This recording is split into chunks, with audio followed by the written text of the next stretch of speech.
बोलिए विष्णु भगवान की जय हो, सत्यनारायण भगवान की जय हो। सत्यनारायण भगवान की व्रत कथा को आज हम विस्तार से सुनेंगे। एक समय नेमिषारण्य तीर्थ में सोनकादि 18,000 ऋषियों ने श्री सूत जी से पूछा, हे प्रभु, इस कलयुग में वेद विद्या रहित मनुष्यों को प्रभु भक्ति किस प्रकार मिलेगी तथा उनका उद्धार कैसे होगा। इसलिए हे मुनिश्रेष्ठ, कोई ऐसा तप कहिए जिससे थोड़े समय में पुण्य की प्राप्ति होवे तथा मनवांछित फल मिले। वह कथा सुनने की हमारी इच्छा है।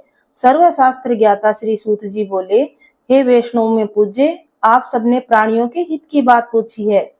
अब मैं उस श्रेष्ठ व्रत को आप लोगों से कहूंगा जिस व्रत को नारद जी ने श्री लक्ष्मी नारायण से पूछा था और लक्ष्मीपति ने मुनि श्रेष्ठ नारद जी से कहा था। सो ध्यान से सुनो। एक समय योगी राज नारद जी दूसरों के हित की इच्छा से अनेक लोकों में घूमते हुए मृत्यु लोक में आ पहुंचे। यहाँ अनेक योनियों में जन्मे हुए प्राय सभी मनुष्यों को अपने कर्मों द्वारा अनेक दुखों से पीड़ित देखकर सोचा, किस यत्न के करने से निश्चय ही प्राणियों के दुखों का नाश हो सकेगा। ऐसा मन में सोचकर विष्णु लोक को गए। वहां श्वेत वर्ण और 4 भुजाओं वाले देवी देवताओं ईश नारायण को देखकर, जिनके हाथों में शंख, चक्र, गदा तथा पद्म थे तथा वरमाला पहने हुए थे, स्तुति करने लगे, हे भगवान, आप अत्यंत शक्ति से संपन्न हैं। मन तथा वाणी भी आपको नहीं पा सकती। आपका आदि, मध्य और अंत नहीं है। निर्गुण स्वरूप सृष्टि के आदि भूतों, भूति और भक्तों के दुखों को नष्ट करने आपको मेरा नमस्कार है। नारद जी ने इस प्रकार की स्तुति सुनकर भगवान विष्णु बोले, हे मुनिश्रेष्ठ, आपके मन में क्या है? आपका आगमन किस काम के लिए हुआ है? निसंकोच कहो। तब नारद मुनि बोले, मृत्यु लोक में सब मनुष्यों में जो अनेक योनियों में पैदा हुए हैं, अपने अपने कर्मों के द्वारा अनेक प्रकार के दुखों से दुखी हो रहे हैं। हे नाथ, मुझ पर दया रखते हो तो बतलाइए कि उन मनुष्यों के सब दुख थोड़े ही प्रयत्न से कैसे दूर हो सकते हैं। श्री भगवान बोले, हे नारद, मनुष्यों की भलाई के लिए तुमने बहुत अच्छी बात पूछी है। जिस काम के करने से मनुष्य के मोह छूट जाते हैं, मैं वह तुमसे कहता हूँ, सुनो। बहुत पुण्य देने वाला स्वर्ग तथा मर्त्युलोक दोनों में दुर्लभ एक उत्तम व्रत है। आज मैं प्रेमवश होकर तुमसे कहता हूँ, सत्यनारायण का यह व्रत अच्छी तरह विधि पूर्वक करके मनुष्य आयु पर्यंत यहाँ सुख भोग कर मरने के बाद मोक्ष को प्राप्त होता है। श्री भगवान के वचन सुनकर नारद मुनि बोले, उस व्रत का फल क्या है, क्या विधान है और किसने इस व्रत को किया है और किस दिन यह व्रत करना चाहिए, विस्तार से कहिए। भगवान बोले, दुख शोक आदि को दूर करने वाला, धन धान्य को बढ़ाने वाला, सौभाग्य तथा संतान को देने वाला यह व्रत सभी स्थानों में विजय देने वाला है। भक्ति और श्रद्धा के साथ किसी भी दिन मनुष्य श्री सत्यनारायण की शाम के समय ब्राह्मणों और बंधुओं के साथ धर्मपरायण होकर पूजा करे। भक्ति भाव से नैवेद्य, केले का फल, घी, दूध और गेहूं का चूर्ण सवाया लेवे। गेहूं के अभाव में साठी का चूर्ण भी ले सकते हैं। शक्कर तथा गुड़ लेकर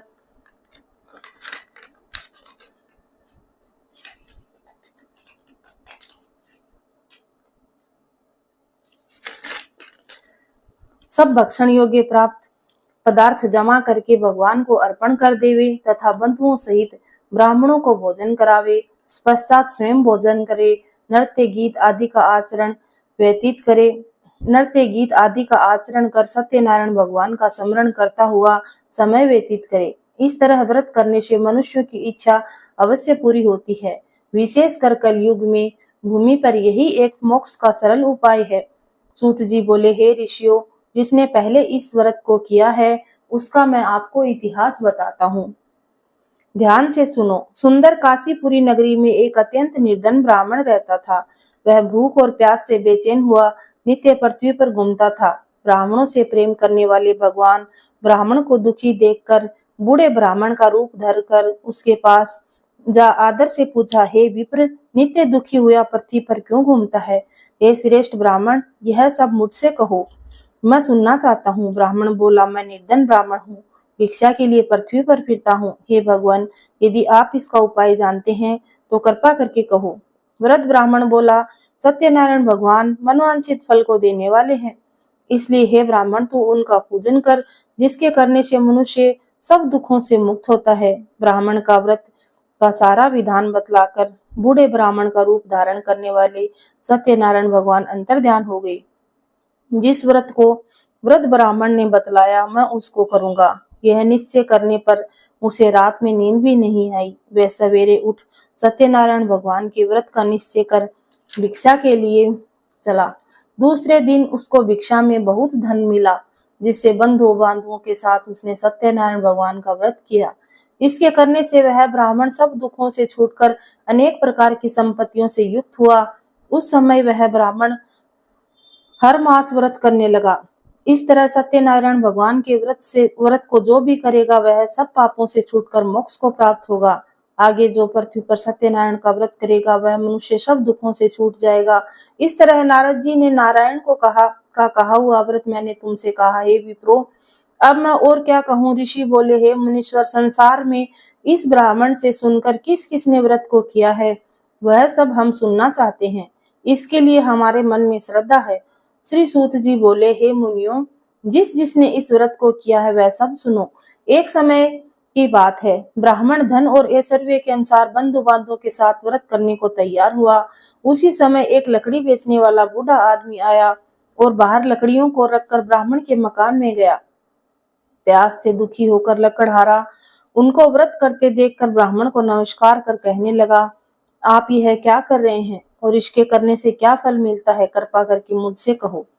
ब्राह्मण ने कहा, सब मनोकामनाओं को पूर्ण करने वाला यह सत्यनारायण भगवान का व्रत है और इसकी ही कृपा से मेरे यहाँ धन धान्य आदि की वृद्धि हुई है। ब्राह्मण से इस व्रत को जानने के बारे में जानकर लकड़हारा बहुत प्रसन्न हुआ। चरणामत ले और प्रसाद खाने के बाद अपने घर को गया। लकड़हारे ने अपने मन में इस तरह का संकल्प किया कि आज गांव में पहुंचकर लकड़ी बेचने से जो भी धन मिलेगा, मैं उसी से सत्यनारायण देव का उत्तम व्रत करूंगा। यह मन में विचार कर बूढ़ा आदमी लकड़ियों को अपने सिर पर रखकर जिस नगर में धनवान लोग रहते थे, वह ऐसे सुंदर नगर में गया। उस रोज वहां उसे उन लकड़ियों का दाम पहले दिनों से 2 गुना मिला। अब वह बूढ़ा लकड़हारा दाम लेकर अति प्रसन्न होकर पक्के केले की फली, शक्कर, घी, दूध, दही, गेहूं का चूर्ण इत्यादि सत्यनारायण भगवान के व्रत की कुल सामग्रियों को लेकर अपने घर गया। फिर उसने अपने भाइयों को बुलाकर विधि पूर्वक भगवान का पूजन किया और व्रत किया। उस व्रत के प्रभाव से बूढ़ा लकड़हारा धन, पुत्र आदि से युक्त हुआ और संसार में समस्त सुख को भोगकर वैकुंठ को चला गया। सूत जी बोले, हे श्रेष्ठ मुनियों, अब मैं आगे की कथा कहता हूँ, सुनो। पहले के समय में उल्का मुख नाम का एक बुद्धिमान राजा रहता था। वह सत्यवक्ता और जितेंद्रिय था। प्रतिदिन देवस्थानों पर जाता और गरीब को धन देकर उसके कष्ट दूर करता था। उसकी पत्नी कमल के समान मुख वाली और सती साध्वी थी। भद्रशिला नदी के तट पर उन दोनों ने श्री सत्यनारायण का व्रत किया। उस समय वहां एक साधु वेश्य आया। उसके पास व्यापार के लिए बहुत सा धन था। वह नाव को किनारे पर ठहराकर राजा के पास आ गया। राजा को व्रत करता देखकर विनय के साथ पूछने लगा, हे राजन, भक्ति युक्त चित्त से आप ये क्या कर रहे हैं? मेरी सुनने की इच्छा है, सो आप मुझे बतलाइए। राजा बोला, हे साधु, अपने बंधु बांधुओं और पुत्र आदि की प्राप्ति के लिए महान शक्तिवान सत्यनारायण भगवान का व्रत और पूजन किया जा रहा है। राजा के वचन सुनकर साधु आदर के साथ बोला, हे राजन, मुझे भी इसका सब विधान कहो, मैं आपके कथनानुसार इस व्रत को करूंगा। मेरे भी कोई संतान नहीं है और इसके व्रत करने से निश्चय ही होगी। राजा ने सब विधान सुन व्यापार से निर्वत हो वह आनंद के साथ घर गया। साधु ने अपनी स्त्री से संतान देने वाले उस व्रत का समाचार सुनाया और कहा, अब मेरे भी संतान होगी, मैं भी इस व्रत को करूंगा। साधु ने ऐसे वचन सुन स्त्री लीलावती से कहे। एक दिन उसकी स्त्री लीलावती पति के साथ आनंदित हो सांसारिक धर्म में पर्वत होकर सत्यनारायण भगवान की कृपा से गर्भवती हो गई। 10वें महीने में उसने एक सुंदर कन्या को जन्म दिया। दिनों दिन वह इस तरह बढ़ने लगी जैसे शुक्ल पक्ष का चंद्रमा बढ़ता है। कन्या का नाम कलावती रखा गया। तब लीलावती ने मीठे शब्दों से अपने पति को कहा, जो आपने संकल्प किया था कि भगवान का व्रत करूंगा, अब आप उसे करिए। साधु बोला, हे प्रिय, मैं इसके विवाह पर करूंगा। इस प्रकार अपनी पत्नी को आश्वासन दे वह नगर को गया। कलावती पितृगृह में वृद्धि होकर प्राप्त हो गई। साधु ने जब नगर में सखियों के साथ अपनी पुत्री को देखा तो वह तुरंत दूत बुलाकर कहा, हे पुत्री, मेरी पुत्री के लिए कोई सुयोग्य वर देख कर लाओ। साधु की आज्ञा पाकर दूत कंचन नगर पहुंचा। वहां पर बड़ी खोज और देखभाल कर लड़की के लिए सुयोग्य वणिक पुत्र को ले आया। उस सुयोग्य लड़के को देखकर साधु ने अपने बंधु बांधुओं सहित प्रसन्नचित हो अपनी पुत्री का विवाह उसके साथ कर दिया, किंतु दुर्भाग्य से विवाह के समय भी उस व्रत को करना भूल गया। तब श्री भगवान क्रोधित हो गए और श्राप दे दिया कि तुम्हें दारुण दुख प्राप्त होगा।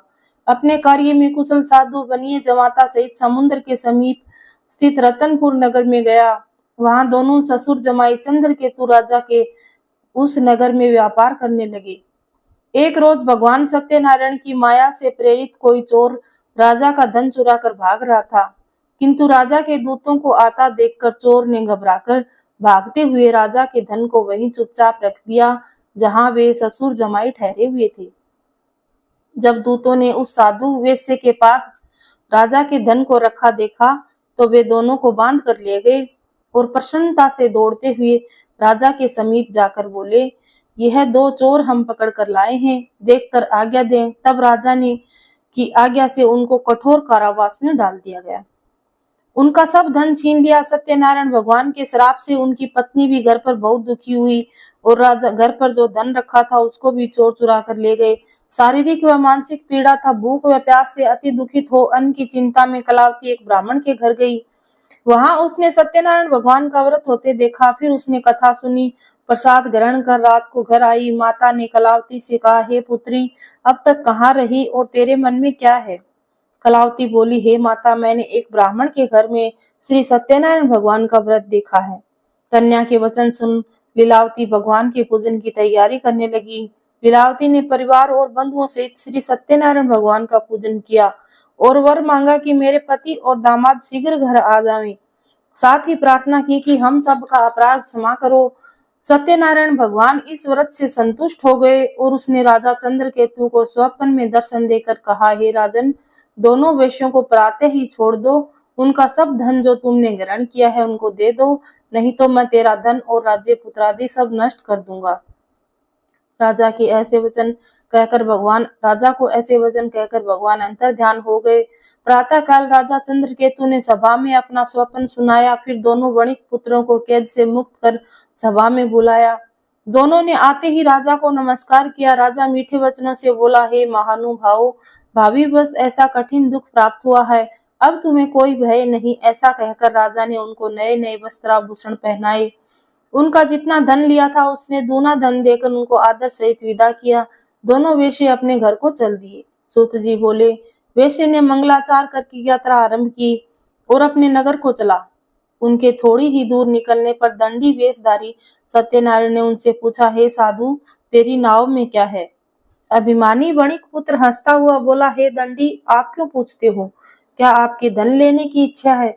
मेरी नाव में तो बेल और पत्ते भरे हैं। वेश्ये का कठोर वचन सुनकर भगवान ने कहा, तुम्हारा वचन सत्य हो। दंडी ऐसा कहकर वहां से कुछ दूर जाकर समुद्र के किनारे बैठ गए। दंडी के जाने पर वेश्ये ने नित्य क्रिया करने के बाद नाव को ऊंची उठी देखकर अचंभा किया और नाव में बेल आदि पत्ते देखकर मूर्छित हो जमीन पर गिर पड़ा। फिर मूर्छा खुलने पर अत्यंत शोक प्रकट करने लगा।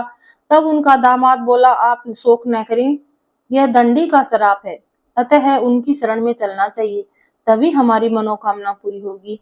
दामाद के वचन सुन दंडी के पास पहुंचा और अत्यंत भक्ति भाव से नमस्कार करके बोला, मैंने जो आपसे असत्य वचन कहे उनको क्षमा करो।